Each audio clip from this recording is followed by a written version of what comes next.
Hello and welcome to episode 438 of the Crate and Crowbar gaming podcast, being recorded on the 8th of October 2024.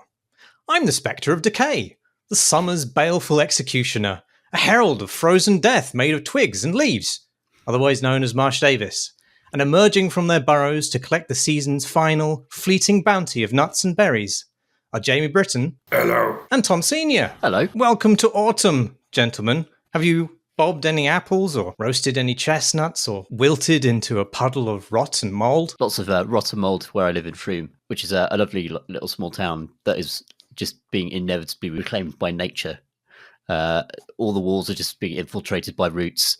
And now they're all dying and rotting, and there's this kind of sludge coming in, encroaching on the outside of the city. So whenever I go to walk to the shops, it feels like there's some sort of living thing surrounding me. It's quite good. I like it. That's a more thematically apposite than I thought your response was going to be. If the Sludge of Frome doesn't make it as the title of this episode, I went on a lovely autumnal walk around Paynes Hill Park. Have you guys ever been to Paynes Hill Park? No. No, where is it? It's in Surrey, where I live. And it is a big old park, which the facts of which are escaping me entirely. But it's like a big old park made in the 19th century ? That you can do a walk around. And it costs like 12 quid to get in. And you walk around it with your kids who moan pretty much from the beginning to the end. But it's got a crystal grotto halfway round. You can go inside the crystal grotto, and it's a cave with crystals on the ceiling. And it's a bit magic. I felt a bit magic in there, looking up at the strange formations of crystals. Yeah, are they real crystals that have grown in a natural way, or have they been planted in an artificial ceiling? There was several plaques around there which would explain exactly how those crystals had they formed at all.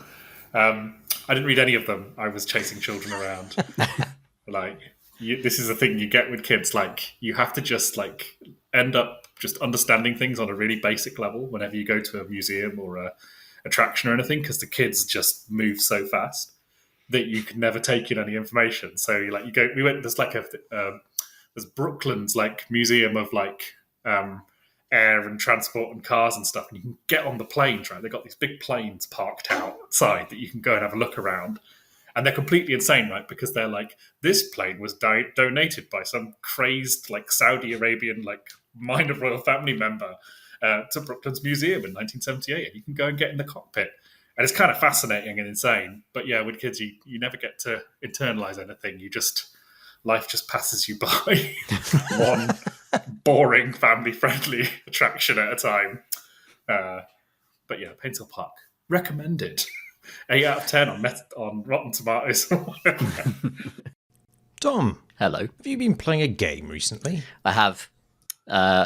Given that it's spooky season, we're just heading into October, and obviously beautiful autumnal tones all around us, I thought I'd dip some lovely ghostiness in Alan Wake 2, which has been out for a little while, and is the latest one from Remedy, of Max Payne fame, and then Alan Wake fame, and then Control fame, and now this. And this is the latest in their attempt to create. Don't forget Quantum Break. Yes, of course. Which obviously changed media forever by using television and video game. That was I believe that was a Microsoft partnership where they were. It's been attempted a few times. This thing where you try to run a game alongside a television series, and the idea is that one influences the other, and it never ever actually works at all. There's an MMO that tries to do it called Tabula Rasa, I think. What about that Silent Hill game from last year, where people watching at home could vote on how things were going to go, and everyone was like, "It's going to be great. It's not going to be terrible. It's definitely not going to be terrible." This Silent Hill game that you can vote on the outcome. The trouble is, though, there's not much I can think of that's less scary than a vote. Democracy, the act of democracy, is perhaps not the sort of the tense sort of mechanic that you want to drive your drama forwards, really. especially like if it's do you want this character to go left or right? It's a bit like the games like Until Dawn and those games where you have these very binary decisions, and it's better off watching a film, aren't you? Really, making sure that no other humans are involved. But yes, Alan Wake 2 from Remedy. It's absolute catnip for games critics. this whole series. Because of course, as we know, all games critics are cats, so it's just only natural.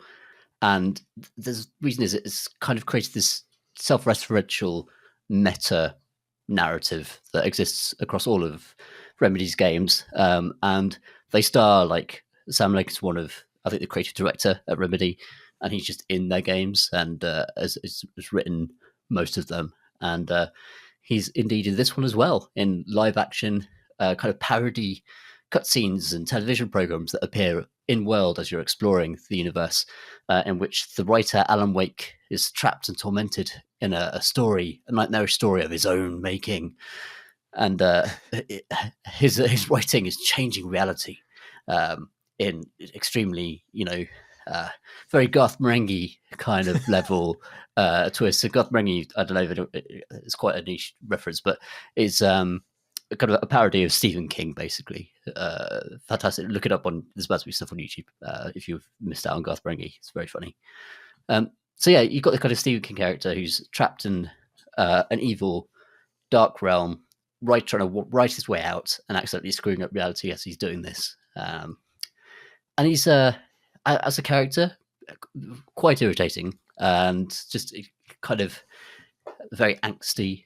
The whole kind of shtick is kind of so played out within the confines of the first game, let alone the second game, that it's a huge relief that actually for at least half of the game you play as someone else completely.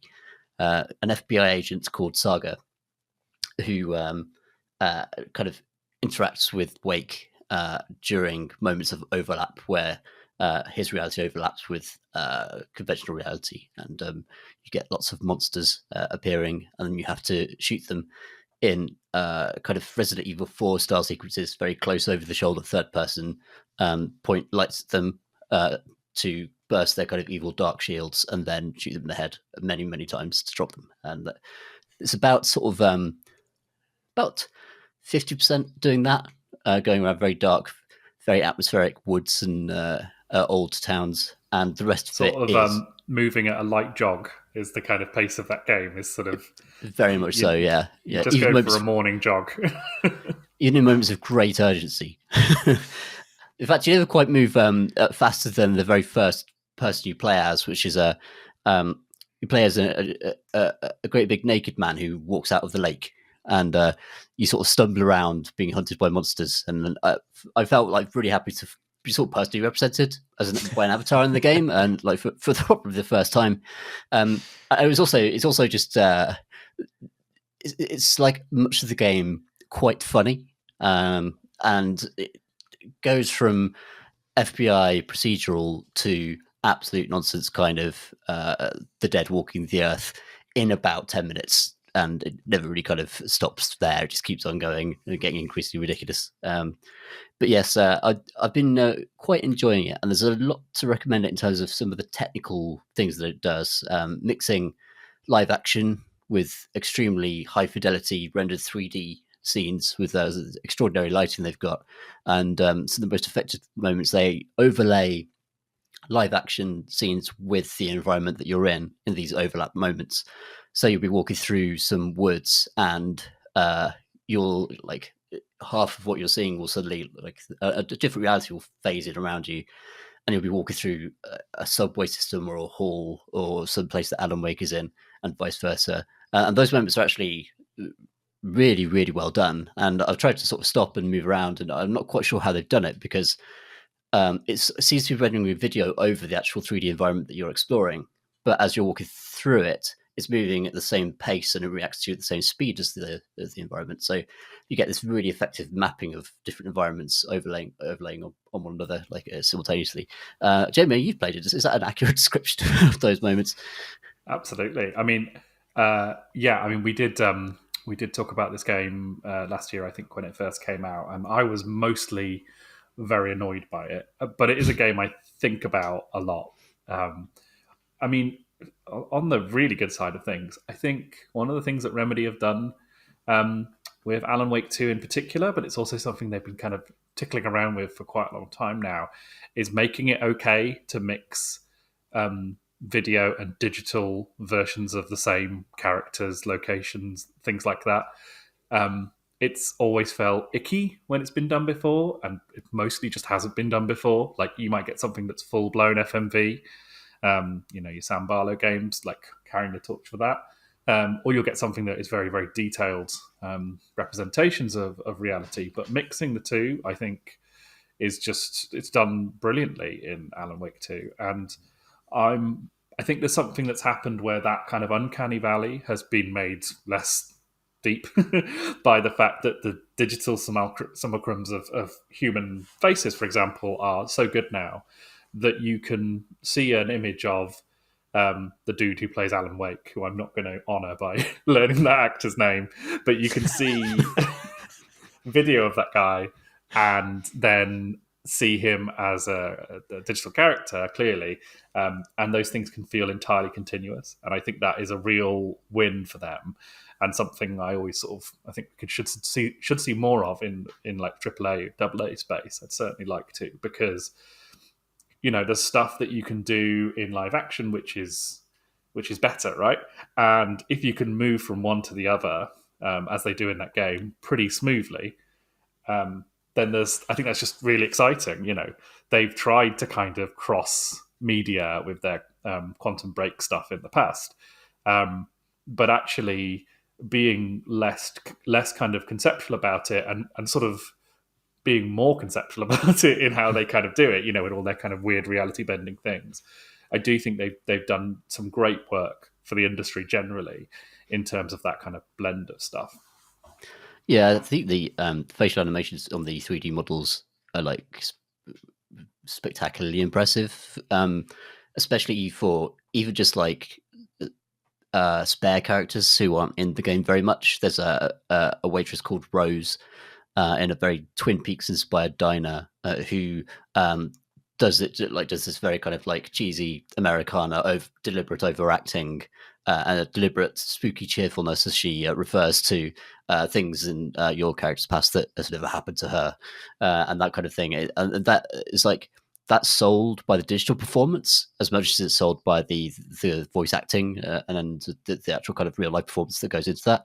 So it'd be fascinating to know how they. I mean, I'm assuming it's lots of stapling lots of balls to people's faces and getting them to mocap it. But I wonder if there's additional tweaking, or if they've just put loads of effort into the face technology that in terms of animating the muscular motions, expressions of faces that just other games haven't particularly concentrated on as much. It's very impressive. It's really, really cool. It's kind of.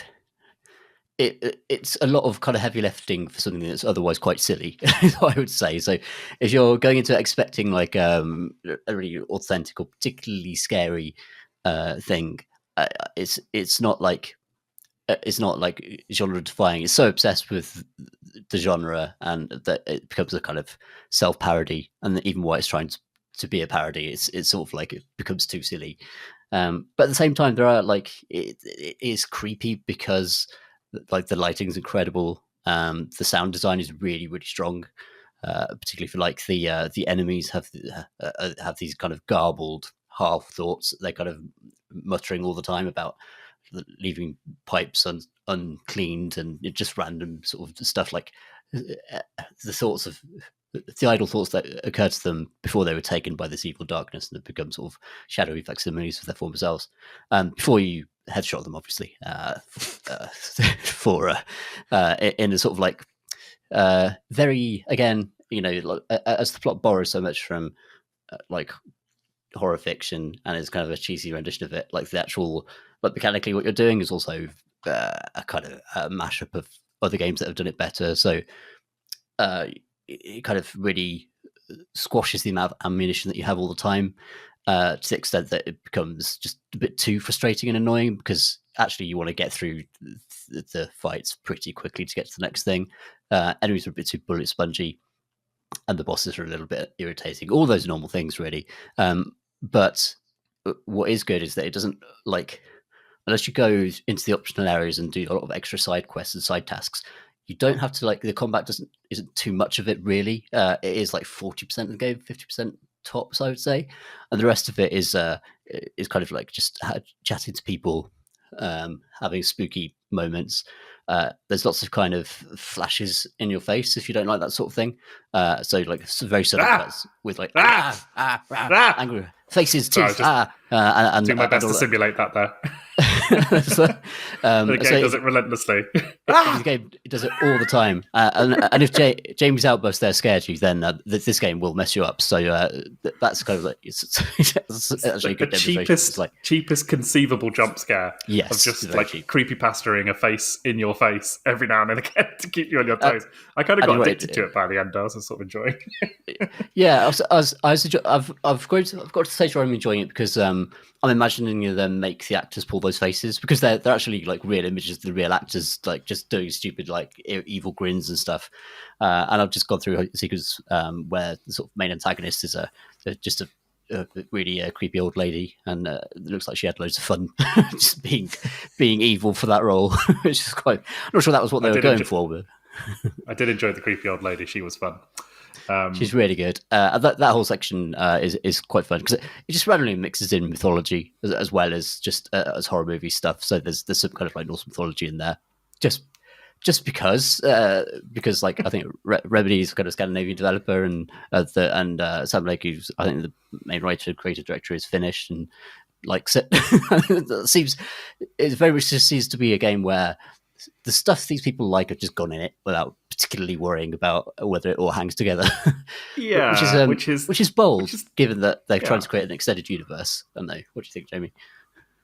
It's bold. I was, as you can hear on the podcast we recorded about it back then, I was driven half mad by the end of that game because it just started seeming like this relentless game of consequence, where they were just folding over the paper and writing a new thing on it, and then just going on and on into this kind of infinite regress to nothingness. It drove me absolutely up the wall.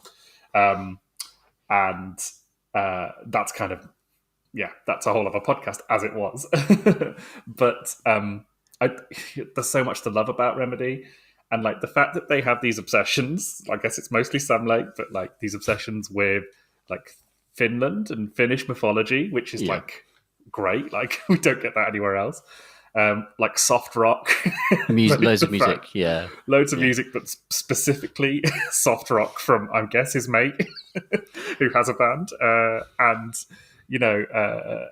but some of them have become just beyond parody, the obsession with Twin Peaks, the obsession with coffee and all that sort of stuff. That is just. I haven't actually played the DLCs, but I watched a very good video on them with a YouTuber summarizing them. And once I'd done that, now traditional act of you find a YouTube video on something you like, and then you have to Google the person making it to make sure they're not a toxic monster. And 45% of the time they're not. And so I watched a video kind of summarizing the DLCs, and I was like, there's another one about to come out, actually. It's coming out any day now, which I'm guessing I was going to say maybe it's going to round off the saga, but I really doubt it. Remedy hate ending stories with any kind of definitive kind of beat like that. So the DLCs kind of continue that kind of journey onwards. One of the characters in the DLC is that waitress, which is quite good fun. Another one of the characters is the actor Shawn Ashmore, who is in the game, right? Yeah, as himself. He's playing Shawn Ashmore, and that DLC, which everyone says is the best one, is him going into a kind of multiverse of madness kind of zone, literally as the actor Shawn Ashmore, star of X-Men and Quantum Break and Alan Wake. And I just can't, even though those games annoy me so much, I just can't get cross with them because no one is doing anything like that with the kind of fidelity and commitment to the bit that Remedy are. It's really something. And I'm looking forward to probably watching a YouTube video about that final DLC that's coming because It's very, very faint praise, I guess, but still.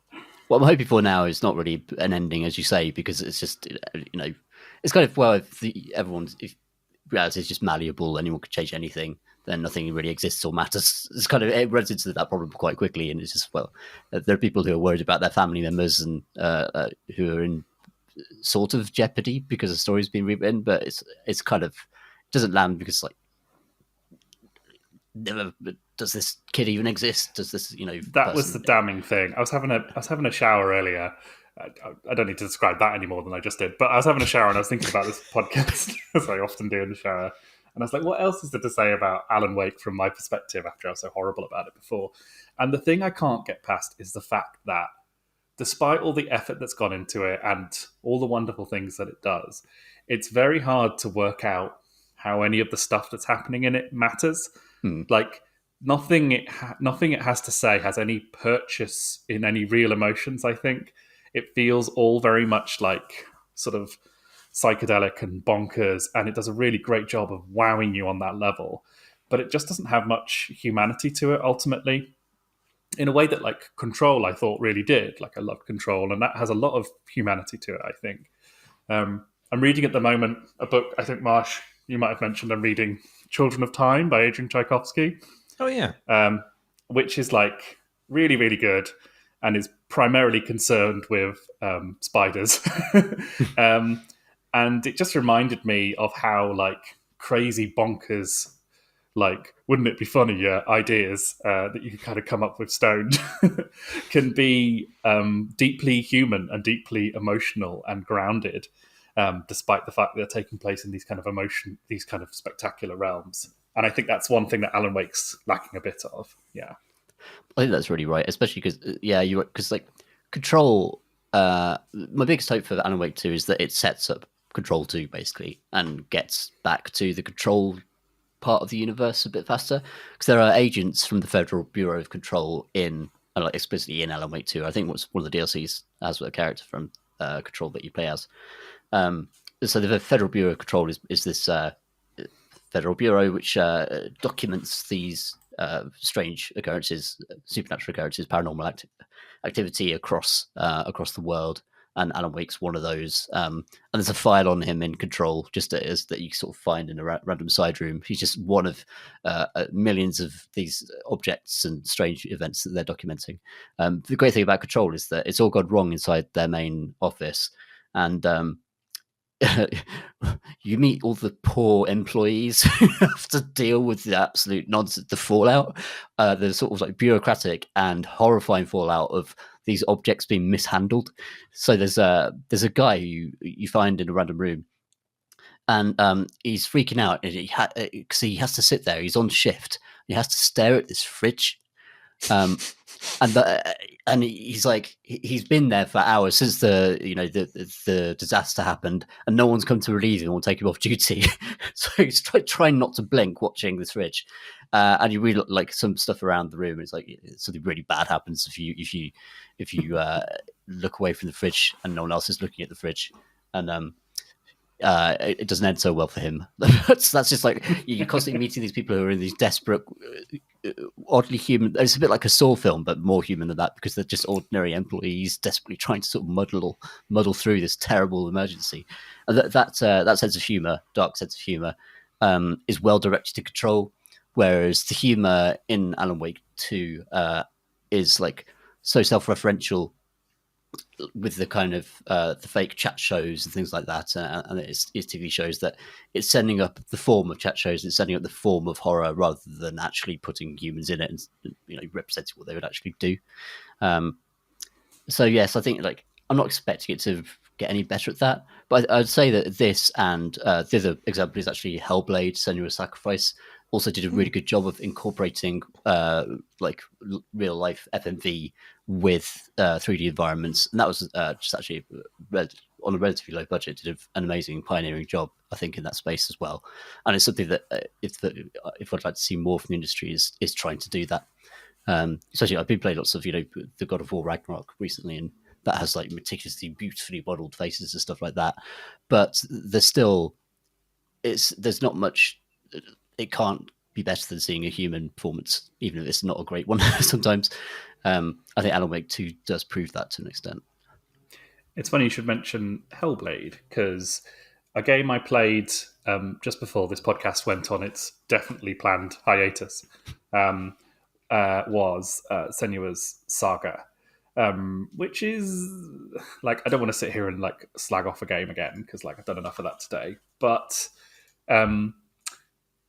it has something in common with Alan Wake, right? In that, like, when you play as Alan in Alan Wake 2 in the Dark Place, you're basically doing environmental puzzle solving, which basically involves you sort of walking around a environment, focusing on things in a certain order, which will achieve like state changes in that environment and allows you to progress, right? Hellblade Senua's Saga, Hellblade 2, does exactly the same thing, and actually that's the majority of the game, is exploring these kind of environments, lining things up from like perspective puzzles, squeezing. I always imagine them going like when you're like hold down X to focus, and then that opens up a route through, and like Senua's Saga, like it's pretty well been pretty well established, that game's shortcomings. But I do think it is something that the kind of AA to AAA space has to reckon with in terms of their incredibly high fidelity visuals like that. Because playing both of those games this year, I was so frustrated that was my main verb in those games, was to kind of engage with the environment themselves as a kind of cinematic element. You know, you're basically using cinematics and those special effects as your verbs. And I just think it's very hard to get right. There's, games are obviously very good at finding ways to get you to use your perspective in order to change things. But, for me in Senua's Saga, I love the combat, right? The combat where it's like this insane, like really spectacular, really cinematic sequences that are very on rails and are essentially a rock, paper, scissors, but are done with such a level of like brutal detail that it's just fabulous and fantastic. Whereas the environmental puzzles, where I'm kind of straining to pass a kidney stone whilst looking at a sunset, is less exciting and less interesting. And Alan Wake does pretty much exactly the same thing.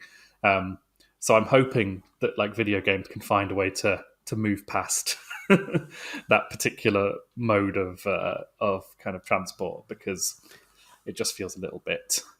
It feels like it shouldn't be something we're still doing at this point. That feels like something from another era. It's so simplistic, isn't it? And especially like Alan Wake 2 is particularly frustrating because a lot of the kind of framing of those moments is really evocative, and it feels as though there should be more game there. So, for example, lots of the plot elements you put up onto a kind of detective wall. They're like photographs and like Polaroids that you put up and draw a string between them in order to unlock revelations about the plot. And when that's first introduced, I was like, wow, that's really cool. Maybe I just expected to be drawing the lines myself, and then there's a puzzle game element to this. I'm actually going to be collecting clues and then using my own intuition to put them together. Absolutely not. No, it's like it is just a pretty way to do a cutscene, but without like animating anything really. And also, it has a thing where Saga's a magic detective, like loads of magic detectives, and she reminded me of Will Graham from the Hannibal series. And Will Graham has something ridiculous called perfect empathy, where he can look at a crime scene and then immediately teleport into the mind of the killer and realize exactly what their motivations were for doing this grisly murder in the way that they did it. And Saga's exactly the same. She'll just like there's a space in her mind place. Oh, by the way, best video game line of the year is when she says, "This is my mind place. That's what I call my mind palace." And it does not go on to explain what a mind palace is. So good. So good. It's beautiful. Chef's kiss. But yeah, she's in her mind place, which is a log cabin.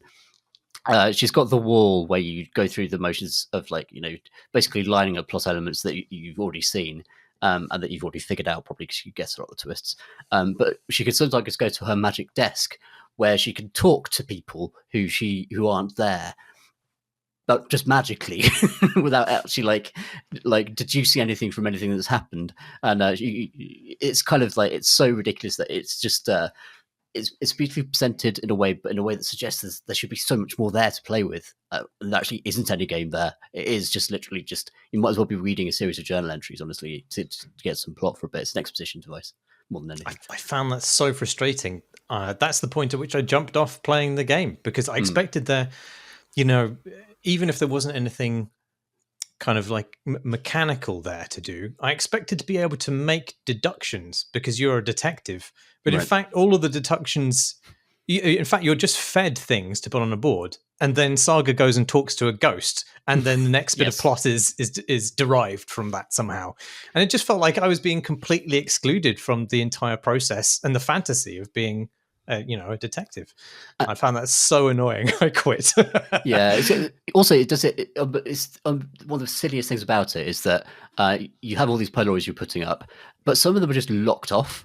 So you'll have found the clues, but they're just blank clues, and it says you can't put these up yet. But I have the clues, like they're there. It's a weird mixture of being totally prescriptive and also ambiguous. It's not right. If you're going to do the thing where you have someone putting Polaroids on a corkboard and attaching them with bits of red string, you better fucking know what you're doing, right? Like Tactical Breach Wizards does an exemplary job of using that as basically just a little narrative cue for you to kind of move the plot along. It's done wonderfully well. And also this game Shadows of Doubt, which I've only played a bit of and hope to talk about on the podcast soon. Like, again, you've got some excellent red string work going on there in a world that's entirely procedurally generated. So if they can do it, so can you, Remedy. It's a really good, as a sort of presentational device and a way to actually arrange thoughts. It's a really cool idea, and I wish I'd love to play more games that do it well. So I'll definitely give those a try, especially obviously Tactical Breach, which I'm saving for Christmas. That's my Christmas game. Alan's version of the Mind Palace place is called the Writer's Room, which really, really annoys me, right? Because the Writer's Room is what they call, like, when you're making a TV show or a video game, the writers are like, the hallowed place of the Writer's Room. No mere mortal may enter the Writer's Room, where there are fat, overweight, greasy white guys coming up with stories. It's not, come on, guys. Like, the Writer's Room is not, it's not the fucking Parthenon. It's not the Forum, I think I just felt a little bit targeted by the idea of the Writer's Place being a sanctimony hovel for Alan Wake to sit and proselytize on fuck all. Yeah, it's in the attic of some sort of haunted shack, isn't it? And he writes everything on a typewriter because he's a cunt. Because he's just kind of this person he is. Do you think if he was less kind of greasy and irritating and just intensely sort of unpersonable and isolating as a character, do you think the game, I'm not sure it would have a huge amount of difference if he was likable? Because I think, like Jamie, you've nailed it, you've hit the point, which is that nothing of consequence happens because of him, and you don't particularly care what happens to him. So it's kind of almost as though the foundation of the story is a little bit shaky. A bit negative now, but because I am actually sort of weirdly enjoying it for all its silliness. It's just important to enjoy it in a sort of slapstick way, and it is occasionally in its sort of self-referential moments very funny. So Sam Lake appears on one of these late night chat show segments, and he's the star, and Alan Wake's on the couch, and he's being interviewed by Mr. Door or something. I can't remember what the weird symbology there is, but it's like Sam Lake is also a character in the game, and he basically plays Max Payne with Max Payne's accent, and obviously it has Sam Lake's face, because Sam Lake's face was just pasted onto Max Payne in Max Payne 1, back when you could just take a photograph of someone and that's your texture for your face, and he makes this famous grimacing expression that he does to the camera, except in the actual bit on the couch, he just he is Sam Lake, so he's just a kind of very polite Finnish man, as opposed to this hard-boiled, grisly detective. And I did actually burst out laughing when he was just I asked love Alan. that moment. Was absolutely fantastic. It was Really funny. really brilliant, and it's really hard to like. As Sam Lake is just clearly having the time of his life, and him dancing on stage at the Game Awards a couple of years ago was, I just got to hand them to that. It's really great. There's David Harewood playing Mr. Adore. Noted Shakespearean and really good theatre actor in this game for some reason. This is what I mean. Like the production is amazing. Like a lot of the production is I think the those live motion scenes are really well shot and they built huge sets for them and stuff like that you then digitally render, so you explore those sets as well for the chat show. And that stuff is super impressive. It's just all in service of something quite throwaway, which is kind of part of its charm, I suppose. But if you're looking for a spooky game this season, then the main spooky thing about it is the teeth in face moments. I just think, and we can stop talking about it now because I don't want to slag it off anymore. But I just think when I'm playing Alan Wake 2, I'm just like, if only Jessie Faden would hear. If Jessie Faden was here, first of all, she's fun to hang around. She looks like she's had a recent shower, and she's probably say something cool and quippy about how much she's enjoying being part of this experience. Whereas Alan, who just seems so terminally annoyed and sorry for himself, and you just by the end of that game, you're just you're in the dark place, Alan. Just live with it, mate. What do you want us to do about it? You're not leaving for at least another 3 or 4 games. Yeah, there's got to be another 3 or 4 games, and then maybe you can come out for a little while. So, from the deeply miserable lake-based misery of a detective novel writer trying his hand at horror, we move to the cargo hold of a intergalactic spaceship. Marsh. Well, I mean, you make it sound like it's a big genre shift, but it's kind of comparable in a lot of ways. I think the game we're going to talk about, which is Mouthwashing, what a title, has quite a lot of interesting cinematic references and inspirations to it in a similar way that Alan Wake does. But I think actually it's probably more articulate and artfully done in Mouthwashing, despite it having maybe 1% of the number of polygons involved. It's a largely linear sci-fi story game romp. I would say. I think I can call it a romp, despite it being extremely bleak and gruesome and horrible, because it's just so gleeful and breezy and maybe sometimes even inappropriately facetious, I would say, in the way that it approaches its grim subject matter. It's set on a space freighter, as Jamie said, and it sort of flashes backwards and forwards in time to describe events that lead to and then follow a disastrous collision with an asteroid, which has been seemingly intentionally perpetrated by the captain. And the game then embroils you in a lot of blue-collar sort of space graft and fractious relationships, and then existential terror of this crew of interstellar truckers who are carrying a large shipment of mouthwash pointlessly across the dark reaches of space. I played the demo for this a little while back and talked about it on the pod, and the demo basically got you to the point where you decide to, resolve to get the cargo hold open, hoping that there's something in there that can save you from your fate. And what you see in there is these kind of huge crates all around, and then there's a TV in the middle. And actually, talking about mixed media again, this game uses kind of clever, out of copyright bits of video. And you turn on the TV and it shows you the advert for this mouthwash, which it's then discovered is the sole thing in every single one of those boxes, just thousands and thousands of millions of bottles of mouthwash with very high alcohol content. Yeah, something you definitely shouldn't drink, but will. Yeah, I really like it. I think there's... talking about filmic inspirations, I think it fits somewhere between the sci-fi classic Silent Running and Mandy, the recent horror film with Nicolas Cage. And then I'd say it's sort of like it's adapted to video games through the lens of something like 50 Flights of Loving, which is to kind of unpack all those references means that it has this sort of human drama / satire, which is rooted in this anti-capitalism projected into space, but then it pairs that with an extremely gaudy psychodrama and then delivers it to you through the sort of very knowingly lo-fi look with these breakneck jumps and these sort of very almost glib like thumbnail sketches of the genres that it's parodying, which is the kind of thing that 50 Flights of Loving did really, really well when it was racing you through this espionage story.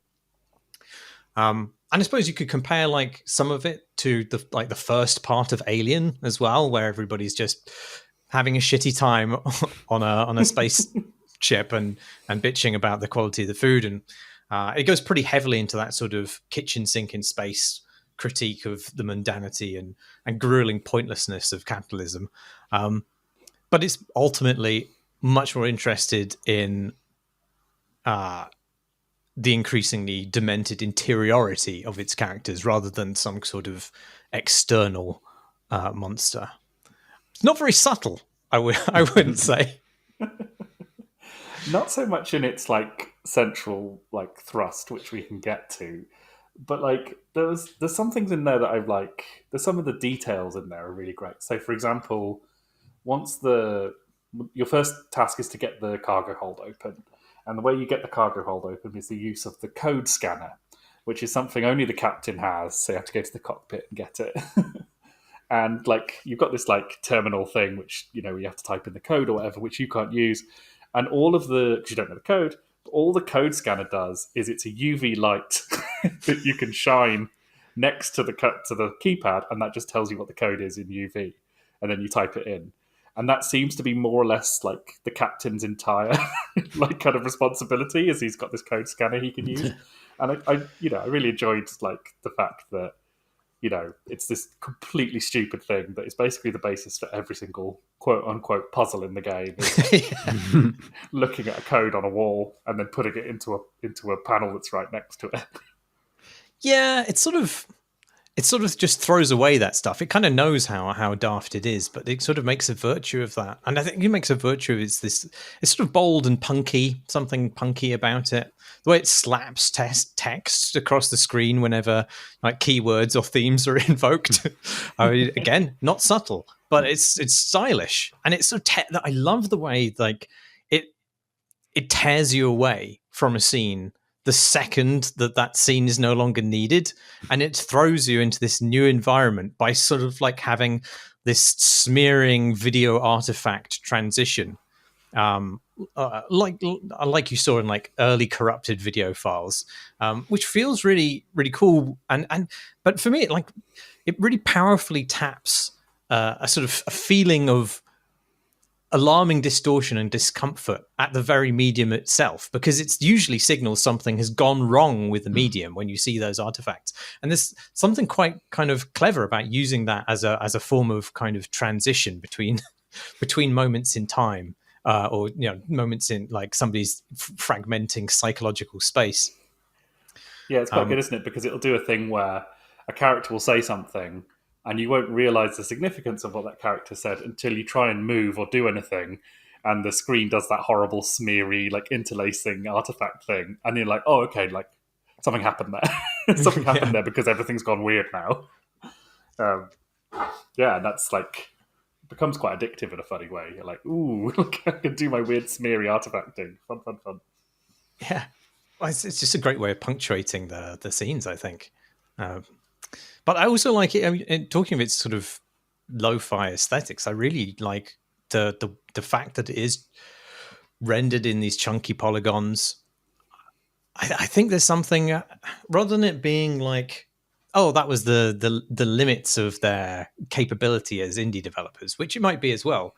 But I think they take that and they use it to kind of like a real aesthetic purpose, because there's this comic sensibility in the way that the crew is caricatured, and it's partly because of the limitations of how they're presented. So they have these gigantic shovel-like polygons for hands. And there's just something intensely funny about it when these characters express dire sorrow, and then they bury their heads in these just gigantic shovel polygons. But it feels like, so there's another thing in the game where there's like it's depicting comically awful things about the spaceship and space capitalism, and it has the sort of that same insipid spirit of false jollity that Severance has. You know, when all these this like 70s coded lounge area and this cheery corporate mascot and the dismal food, and like those two things, like the lo-fi-ness and that sort of false corporate bonhomie, seem to really reinforce each other for me, because there's the exact same distance between the character's anguish and their ability to express it as there is between like the assurances of jollity that corporations project and the actual grinding, sickening truth of capitalism. And like there's at one point you have to make a birthday cake, by feeding these packets of various unappetizing sounding powders into like this extruder, which then dollops out what is like a superficially convincing low poly gatto. But the way that it looks when it gets cut, which is that it's sort of like perfectly parts, which is presumably like a limitation of the shader model they've used to bifurcate the polygon model. But by virtue of that, it has this perfect sick falseness to it. You just know the entire thing has the wrong fucking texture. Like it's all, even though it looks like it's got dollops of cream on it, you know it's just a single slab of jelly. And there's something so disgusting about that just fits really with the whole fakeness of like corporation life that it's trying to project as well. I've only seen videos of it so far, but there's something immediately screamingly grotesque about it. The trailers, at least, very much sort of attack you with a lot of disgusting kind of. You talk about fast cuts and things like that. I was wondering, like, is it super frenetic? Is it overwhelming in the way that it's kind of throwing stuff at you in that way? It's pacey, I would say. It's not quite like, it doesn't really barrel you through stuff in the way that 50 Flights of Loving does, but there's a real spareness to it. Like it really does just drop a scene on a bombshell and then move on. And there are some puzzles in inverted commas, that sort of take a little bit of time and slow things down. But on the whole, it's just incredibly concise, and it uses that all of the techniques that we've been describing just to get you through stuff really quickly. And the writing is like that as well. There's like barely a sentence is spared unnecessarily, and all the characters, like I would say most interactions with the characters serve to underscore one core quality that they have. But like that's like embraced in a way. That single flavor becomes like maximally pungent. And I don't think like you would want a deeper exploration of those characters. Like it would not would not one serve. character who's like Mr. Blue Collar, recovering alcoholic blue collar guy, and then there's the character you play who's kind of creepy Jobsworth with a secret, and then there's the captain who's kind of cheerful captain who gets horribly burned, and then Anya, who is the woman. Like they really don't go much further with her than her just being I don't know. a woman. I mean, she's a nurse who is wholly unqualified to be a nurse. Like she won't even bear to feed the captain like pills because she's so disgusted by the process of care as a concept. And she also looks really like a lo-fi Shelley Duvall. She really does look like a lo-fi Shelley Duvall. That is true. She keeps every time you go into the medibay, she asks you to give the horribly burned captain his pills. I love it. Where you have to get the pills. You have to walk up to the captain, who is basically just a quivering eyeball in a mass of bandages and raw exposed flesh. And then the thing you have to do is really horrible. The thing you have to do is open his mouth, and the sound effect that happens when you open his mouth is one of the most horrifying things. Marsh, would you like to try and do that sound effect for us? But it gets worse each time you do it as well. Wow. And the screen cuts to black, and you just hear the sound of this struggle. There's just, he does the gagging noise. It's when you just open his jaw, when you just release his mouth. There's just this like lighter than air wet squelch, which is just awful, and I will haunt my dreams. The thing is that I don't know if it's the first time you do it, maybe the second time, but and to be clear, like, you have reason to believe that the captain has attempted to kill everybody on board, so you don't feel like an enormous amount of goodwill to this helpless patient as you're trying to help him survive. But then you're required to like spoon feed him his medicine, and so you go into your inventory, and your inventory is full of things that could kill him. And I didn't actually try to choose any of them. I don't know if you can choose any of them, but merely their presence I found very funny. It's just like psychologically underscoring all the things that you would like to do to this guy. It's very good.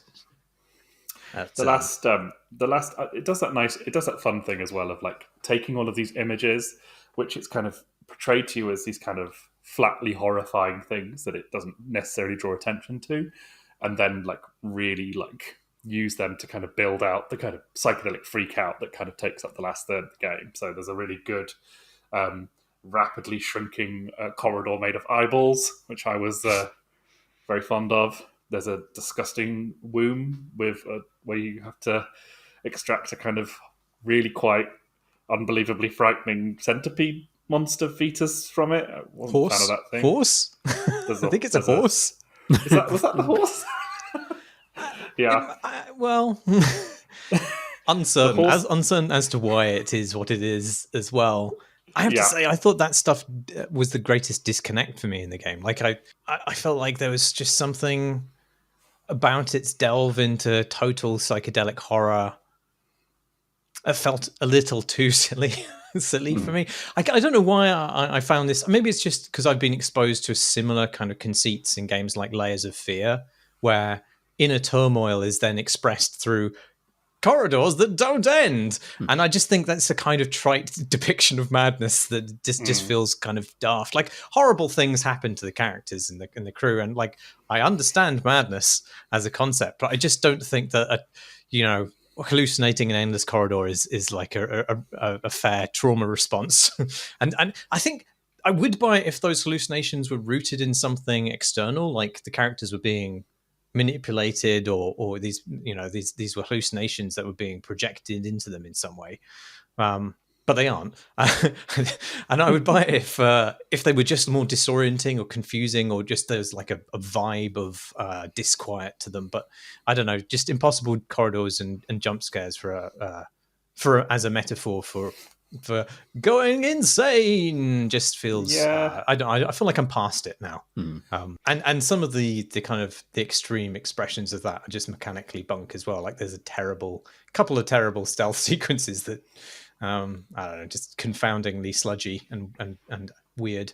Yes, I mean, it's extraordinary to have a stealth scene with a forced fail state on being noticed in a video game. Although I will say that Star Wars Outlaws has one in the first 15 minutes as well. So how is it still happening? How is it still happening? After so many years of Crate and Crowbar, it's still happening. We're changing nothing. David Cage's Fahrenheit, mate. One of the thing that struck me the most after, like, before and after watching some videos and trailers and stuff, weirdly, was just how evocative Mouthwashing is as a name or a sort of thing to be in that game. It's something that sort of is sort of acidic and sort of disgusting to fixate on, and like that sounded like a really clever, evocative piece of choice of strange, easy to Google, I suppose, as well, sort of. Yes, good SEO for Mouthwashing. Yeah, it's that sort of like, is that kind of what it's like? You know what I mean? Like what that evokes, really. Their previous game was called How Fish is Made, which is one of my favourite titles of recent years. That's very good. Well. It makes no sense whatsoever. Yeah, I mean, I don't know how successful a name that is in terms of selling it as a sci-fi horror game, which it sort of is. But yeah. I think they've made that choice with, intention, and I applaud them for it. Yeah. There is something gross about it, just this idea of swilling something out. But also, its position, the very specific nature of mouthwash as being something which has a high alcohol content. It has some significance in the whole drama, I think.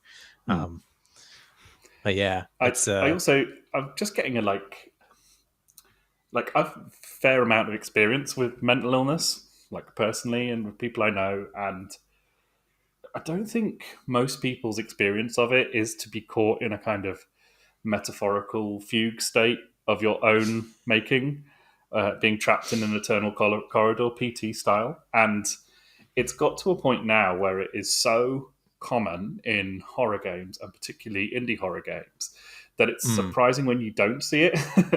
Because, I mean, it's like Silent Hill 2. I mean, if you haven't played that, the remake's out today, so you should run on down. And I think that is very much the kind of patient zero of these games, without wishing to spoil too much. And it just seems like pretty much all of them that you could mention, like from the last 10 years or so, have used it as their kind of main thesis. And there's a lot to be said for it, right? There's a lot to be said for that as a device, and you see it a lot in horror movies too, that a character is in some way not aware or holding back on a secret, some sort of terrible secret that they have, something terrible that they've done usually, that kind of erupts into the world around them. There's something very evocative about that, but I do wonder if it's slightly becoming a bit of a millstone around the genre, because, as I say, it is so common.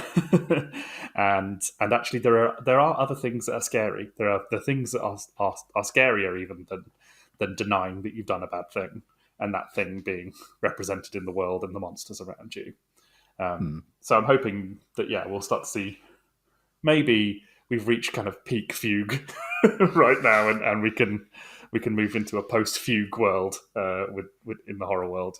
Yeah, I will also say that one of the reasons that maybe compounding the problems I have with that is that fundamentally one of the major causal psychological reasons for this entire thing to have occurred, which is then presented to you as in a climactic scene, just doesn't land at all for me.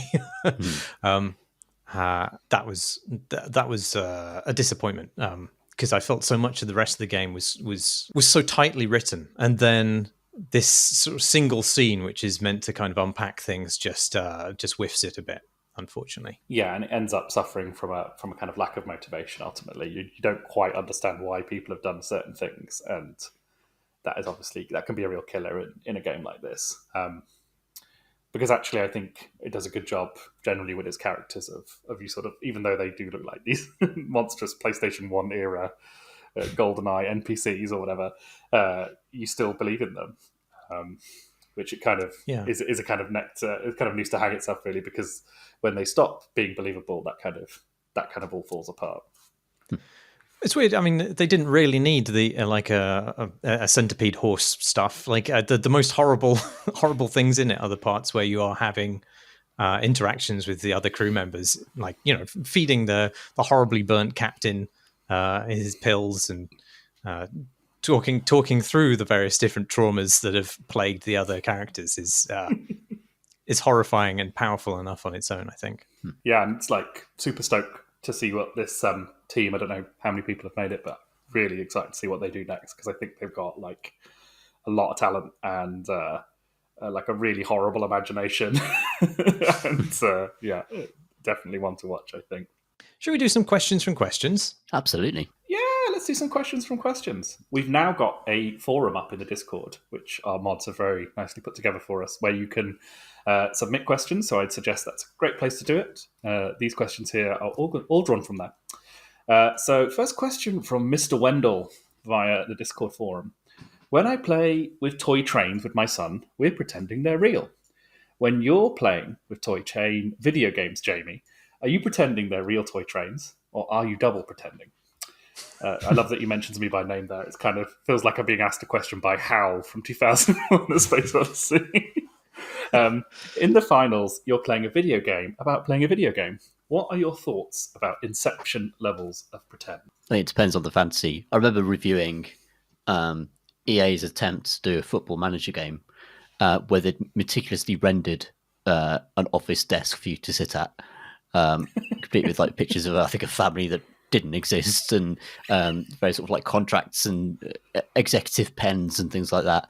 And I think that, like, the first thing I said in the review is like, I'm sitting at my desk reviewing a game about sitting at my desk, and essentially, like, it's just sort of, if the Inception just leads to deeper layers of mediocrity and tedium, then it depends what you're trying to realize, I suppose. Not that, really. Yeah, I can't remember who I was talking to this about, but I really like the idea of like, oh no, it was people on Discord actually, and we were imagining a football manager game where it is much more like Damned United. So it's kind of David Peace's Football Manager, where you have to like do a lot of misery and a lot of smoking, a lot of toxic masculinity, shouting at people, and just generally being an arsehole. Although we agreed on the Discord that they're probably quite hard to license people for that game, where you're just going to be, you're going to throw a football shoe at Lionel Messi's head and make him burst into tears. Although, again, it does sound quite good fun. Yeah, my answer to this is like sometimes like quite high levels of Inception levels of pretend. Like sometimes I can get really into it. Like I love, one of my favorite video games is Prey, and I've played it through many times, and I love to kind of play it pretending I'm different versions of the protagonist, which the game narratively supports. So like playing Genocidal Morgan is really fun. And it's one of the best games, I think, for like, and playing lovely, sweet, meek Morgan is really fun. Playing Morgan who refuses to take any alien powers, also really fun. That game's brilliant, and it kind of has a narrative conceit, which only kind of reveals itself by the end of the game, which allows you to really enjoy kind of who you are in that world and who you can be in that world. And in this kind of confined spaceship environment, it's kind of a really like liberating experience. So like for games like that, I'm like well in on the role playing my way through this sort of stuff. The other one I'd mention is Universal Paperclips. Have either of you guys played that game? No. Universal Paperclips, I think, might be one of my favourite games of all time, which is, it's a clicker game made by Frank Lantz, the guy who did Drop 7, among other games.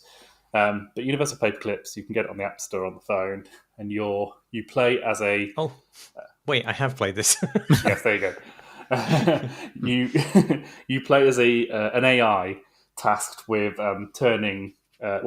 just your task, as you're given at the beginning of the game, is just to make paperclips, which you do by clicking to make a single paperclip, and then you can buy auto clippers, and then you can buy different means of automating it in the standard clicker game fashion.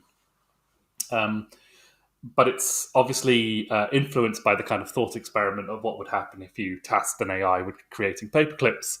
And the thought experiment basically ends up with the AI turning the entire universe into sludge in order to complete this plan to its fullest extent. I played it when I had a really bad fever, and I played the whole game through in one day just on my phone. And I was so unbelievably, I think I was slightly hallucinating. And that game like goes places. I don't want to spoil it because it's an incredible experience to play, but it goes places. And I was so focused on my task of making paperclips. I really felt like a malevolent AI super god that was like completely breaking down reality at molecular level, which is like definitely hashtag lockdown thoughts, right? Yeah, it's funny that like that sense of immersion and that sense of pretend doesn't have to be, predicated on like good graphics or a good world. Universal Paperclips doesn't have any cloud graphics at all, and still I felt myself kind of be sucked into this awful world, this awful character at the heart of it.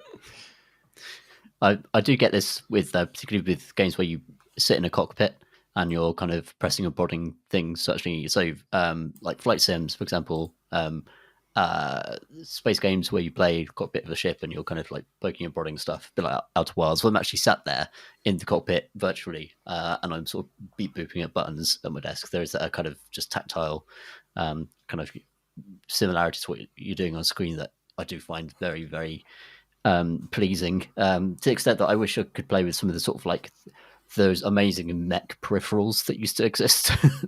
Like I can't remember what they were called, but they were just absolutely absurd. And you play for 15 minutes and then never again. But that'd be so good. Is that Steel Battalion, or is that That's something right. else? No, that's right. Yeah. That's the main one that people refer to. Got one for this, Marsh? I don't really know. I don't think I can duplicate the exact experience that you had whilst pretending to play with toy trains as real trains in a game.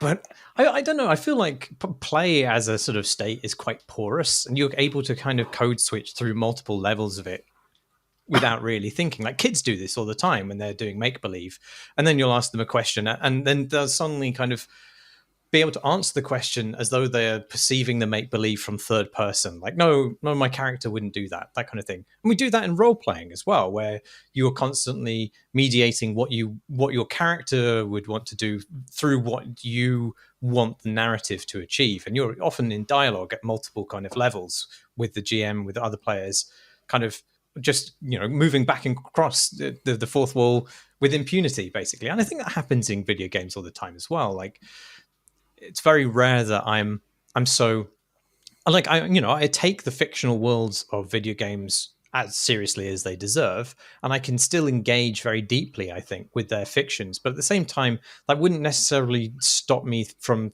thinking about having a conversation with the character whilst jumping on their desk or something like that. Something that obviously wouldn't happen within the fiction. But I'm capable of kind of engaging with them at multiple levels. I think everybody is. So I think the trains can be toy trains. I think they can be digital toy trains, and I think they can be digital real trains simultaneously, if you wish. If there's one thing humans can do, it's create needlessly convoluted levels of fantasy in order to make it okay that we're essentially playing with toy trains. The next question is from Discord stalwart TJ House, saying, "Hello and welcome back.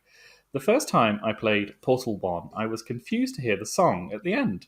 What is this robotic female voice? Did they just want to end the game with a cool song? What's with the cake? After some confused Googling, I worked out the game was supposed to have an antagonist. I verified my game cache and replayed it in the same 6-hour session. Oh, to be 22 again. Have you ever realised that you've been playing a game completely wrong by accident?" I don't necessarily have an answer to this one. I just think it's a very funny story to have played through Portal and thought, wow, this is a really like broad and biting satire on the nature of puzzling itself, where I'm completely alone in this void, only to hear this song at the end. It's good that it was riveting enough to complete it even without GLaDOS being in it at all. The actual mechanic of the puzzles was so good that you still got to the end. Yeah, I don't think I've ever been bamboozled by a game for 6 hours, but I've definitely had experiences where I've done something wrong and persisted fruitlessly with that for a long time. I was playing as a really, really good turn-based strategy game that Alex, formerly of this podcast, recommended to me, called Arco. It's out currently. I think it's in this current Steam sale for turn-based games, so you can probably pick it up cheap. But it's set in some period of Central America, and I got into this boss battle after a long conversation tree, and I got the sense like I wasn't going to get out of this boss battle by talking my way out of it. So I kind of just assumed that all paths of that conversation tree leaded to the same thing. And that boss battle was fucking impossible. It was so hard. It piled on loads and loads and loads of enemies. And I did it over and over and over again. Couldn't really make any kind of like a dent in the forces against me. It probably is just about possible, but I my patience is ended, and I quit the game and went back to it. And I found that when I reloaded my save, it put me before the conversation tree. I was like, oh, for fuck's sake, it takes ages to get through this conversation tree. So I just picked the first option each time. And then the boss battle was completely different because I had not insulted my enemy. I hadn't told them to fuck off. It turns out that makes a big difference in that boss battle. You call yourself a boss. Yeah. But you should play Arco. It's absolutely fantastic. Yeah, that sounds good. And this question is from Spad. I've been playing a lot of Deadlock, and it's very much a wisdom up, but it doesn't look like one. It looks like a third-person team shooter, or maybe third-person Overwatch. The problem is that it's causing a lot of people to play it like a shooter and be very unsuccessful as a result. Can you think of any other games that have the outward appearance of one genre, but are actually something substantially different once you push past the facade? This question had a lot of responses in the forum, which is a fun thing you can do now in the Questions from Questions forum. You can answer them yourselves, and we'll read those as well. Dig said, this is a long-standing issue with Valve games. Under the well-polished veneer of fashionable hat simulation, you eventually discover Team Fortress 2 is actually a first-person shooter, which I thought was very good. And lots of people mentioning Brutal Legend as well, which is, I think, that was kind of crazy. Like, wow, what's the next Tim Schafer game going to be? Wow, it's got Jack Black in it. Wow, it's got this like amazing soundtrack and setting based on like metal album covers, completely original game, and like, oh my god, it's like this mad real-time strategy like fusion kind of game, like nothing else anyone's ever played. Like, I kind of love that game, but like that game was mad. No one knew what they were getting in for with that one. Hey, Deadlock. I can't play Deadlock. I think Chris is going to have some thoughts on Deadlock at a certain point soon. But god damn that game, I hate it. It's just like because it is a MOBA, and to be fair to them, they do tell you it's a MOBA. But it does look like a third-person shooter, and those I could play. I can play those fine. Remember Dawn of War 2 ran into problems with this, because the first Dawn of War was just a pretty old-school real-time strategy game. And the second one is kind of, again, about tactical maneuvering a small number of units, rather than building bases and trading like hundreds of Space Marines and then right-clicking on the enemy base. Dawn of War 2 is brilliant. I really like it. It's very fun in co-op, especially. But it wrong-footed the established audience for that game considerably, and there was a lot of kind of backlash against it. And then with Dawn of War 3, they sort of tried to do both games at the same time, where you were making loads of units, but then you also had these hero units that you're controlling and had their own sort of like skills and abilities that you could activate on a taskbar, a bit like Diablo, and everyone bounced off that one. Just like it didn't quite satisfy anyone, even though I had some fun with the game. I really like those games, but it stings when the game's good, but people buying it think they're buying something else, and you get that negative backlash because it's not what you hoped it would be. I sometimes wonder, for people who are not as obsessed with games as we are, or the rest of or most of our listeners are, like things like how broad a church the strategy and the 4X kind of game genre is. Like, it must be like, well, I mean, it just is quite forbidding, right? Because if you look at like the games that Paradox make, right? So like Crusader Kings 3 or Hearts of Iron or EU, like these are all games that like look more or less the same when you see them, if you see a screenshot of them or you see someone playing them, but they're just like insanely different from each other. You know, like CK3 is this kind of weird like personality deviousness like simulator, and you know, Hearts of Iron 4 is this crazy like war machine simulation, which is all about supply lines, and then like from that to something like, you know, Warhammer Total War, which I know is like a completely different genre and a completely different kind of game entirely, but like it kind of looks not dissimilar. And it's like, if you're someone who's just kind of coming into games or just trying to get into these things, it must be so forbidding to like look from one of these games to another and think like, what the fuck actually is this? Because lots of games like that don't actually describe themselves that well. No. Like a Total War game, you sort of have to play to know what is involved in playing it, which is also, I guess, what a MOBA is really, like boiled down to its like core functions and split apart into individual play groups. But yeah, I do sometimes think about that. Like, we're all immersed and obsessed with these things and constantly, you know, bickering and arguing about the minute differences. But actually, to the outside eye, it's like bloody complicated.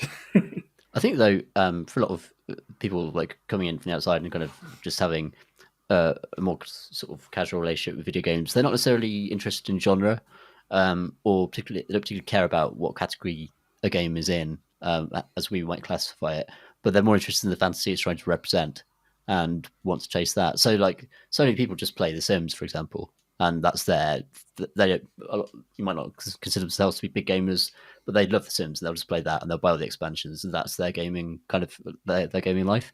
And I don't think they would care if you described it as an RPG or a a sort of a building sim or a sim at all, even though it's called The Sims. That it's just that you get to build a sort of suburban existence and make it look cool and drown your poor citizens in swimming pools and things like that. So yeah, and like Football Manager as well. Like that's one game that some people just play that one game. FIFA, lots of sports sims. Again, they're not thinking of them as sims. They're thinking, I want to play basketball, so they pick up the NBA game.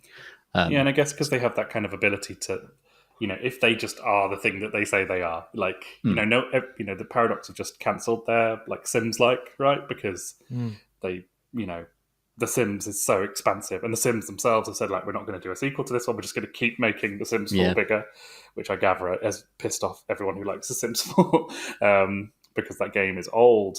But like it does make sense, doesn't it, that like these games, which are very much like identifiable with the genre that they are and the one that they kind of fill entirely, there's less of that problem there and that's why they have such a monopoly on those things. Yeah, EA have a huge challenge with The Sims because it's getting increasingly creaky as a platform. But I think it's so hard to get that audience to transition to a completely new game, minus all of the expansions that you bought, because essentially you pay for a new game and you've lost so many of the features that you've accrued over the course of the Sims 4's lifespan. So the idea of launching a Sims 5 is just kind of, I can understand why they'd stay away from that for as long as humanly possible. I'll put in the show notes. There's a YouTuber, Laser Game Reviews, LGR, who's really, really good. And there's a great video he did recently where he's just sort of talking about this decision that they've made. And he's been like He's been championing The Sims online for like decades now. He's one of the first YouTubers to kind of talk about it, and to just see the look on his face of just defeat of like, he really wants to love this game and he really wants to be a kind of champion for this game, and like it just keeps making him sad how much with every terrible expansion that they release and every poor decision that they make. It's I'll try and link that one. He just had his whole house like blown down by a hurricane. So poor guy. Sorry, he had his house blown down by a hurricane? Yeah, he lives in. Probably by the time this episode goes out, there'll be some horrible hurricane stuff. But when it hit North Carolina, that's where he lived, and like he has this incredible like games collection, which everyone online was like, "But are the games okay? Is your collection of vintage PCs all right?" That's scary. I played a game which genre-wise wrong-footed me recently called Grunn. It's by the Sock Pop Collective. And I thought it was going to be like a sort of... Well, it says what it is, definitely, and it protests too much. It says definitely a completely normal gardening game. So it's not a completely normal gardening game. But the thing I thought it was, rather than what it wasn't, was that it was going to be like a cozy horror gardening game. So like, being menaced by little garden gnomes or something like that. But what it is a full time loop information game a la The Outer Wilds, where you go through it and die repeatedly and collect different deaths in different locations, communicate with the dead, and try and banish an evil worm from the garden across successive runs as you learn how to cut lawn quicker than you have ever done before. And I've only done a few runs of it. It is interesting. I don't know that I'm able to increase my speed of playthrough sufficiently on each run to make it not annoying that I have to do a lot of work again. And also, I just don't have the memory capacity to remember where all the different keys are that open all the different gates that I'd need to remember to do things quickly.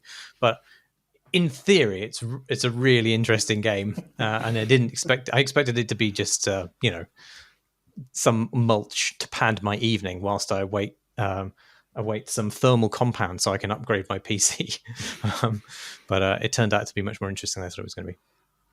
Sounds cool. People who have been tracking Marsh's journey to acquire thermal paste will be pleased to know that it has arrived during the course of this recording. I saw it happen with mine own eyes. So Look at that. there it is. Tiny little grey tube of magic. 2 thumbs Very up. difficult to obtain, apparently. It's going to solve all your problems. Yeah, or I'll tank my computer when I attempt this tomorrow. So that might be the end of the podcast for me. Goodbye. Good. Well, on that note, I think that's all the pod we have time for. As I said, we've got that lovely forum on our Discord now. I won't keep mentioning it. I'll just mention it now. I know I'm very proud of it. Very happy for our mods to have made it. So send us questions there, or you can email them at questions@crateandcrowbar.com if you really want to. Although having recently been given access to that account, it is mostly filled up with spam, so you might get lost amongst the noise.